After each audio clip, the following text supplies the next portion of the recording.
counties in the tri-state could take technology to new heights. A wind farm from Eon Energy may soon sprout from fields in Posey and Gibson counties. Well, what's it like to live next to turbines 300 feet tall? Eyewitness News' Stuart Hammer drove 200 miles up the road to find out. Our special report, cool breeze or hot air? We have beautiful land. Not far from Lafayette. We have beautiful people. Neighbors live with giants. This is out my main window of my kitchen. I mean, it is what it is, and it's part of our environment. Nearly 400 square miles of Benton County is pristine farmland. More than 600 turbines spin round and round all year round. It's a big deal to put a windmill on the property. It really is. You've got the coax to deal with for the rest of time. County Commissioner and farmer Bruce Buchanan has 15 towers across his family's 6,000 acres. This is 36 and 35 right there. Wind farm developers pay him more than $5,000 apiece every year, but some of the larger turbines now net landowners upwards of 16 grand. It's making the county a lot of money, yes it is, yeah. Buchanan says it's poured $35 million into new asphalt on county roads and chalked up $3 million to local schools. Our tax rates would be a lot higher.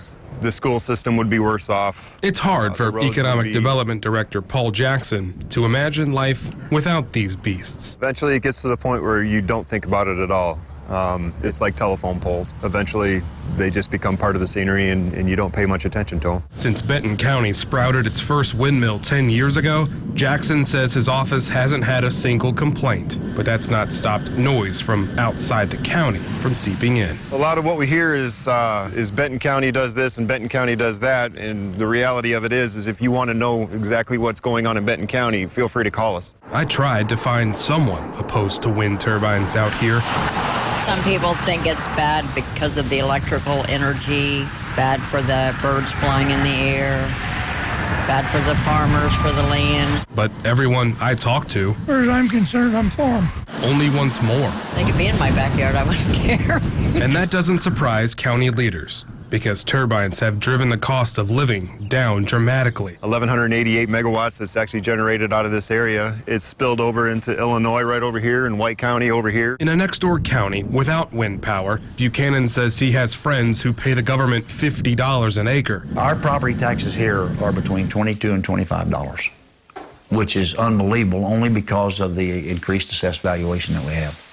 So it shows up in ways that you don't normally think about. In the eyes of county leaders, it's only misinformation grinding turbine development to a halt. The worst thing is having other counties come and say, you guys are terrible. We're not. We enjoy them. They're not that bad. Turbines don't come without consequences. You think about windmills. Well, they're ugly or they're pretty or... On a cloudy day like this, you may never know, but flickering shadows these turbine blades cast can drive some crazy. These are mechanical beings. The gears, you hear them occasionally. There are reports they cause sleep problems, dizziness, or headaches. Definitive data on health effects from living near wind farms is hard to come by, but Benton County has seen one burst into flames in 2014. The local paper, Benton Review, got this nighttime video. Jackson says Benton County has some of the most liberal setback requirements anywhere. Towers must be 1,000 feet from homes here, but back in the tri-state, Eon Energy wants to build a farm of its own, but their standards are a little roomier, 1,250 feet from homes.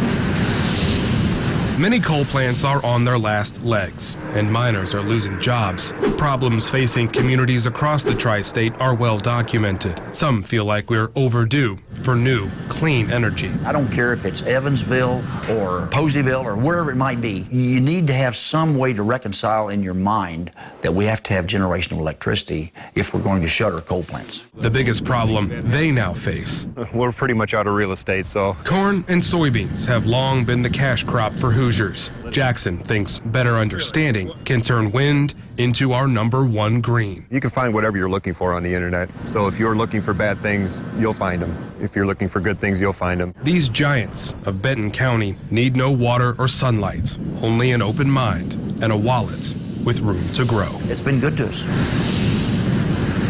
Now, E.ON wants to build its wind farm across Posey and Gibson counties. They plan to cover about 15,000 acres or 23 square miles. And so far, E.ON has commitments from landowners on more than 8,000 acres.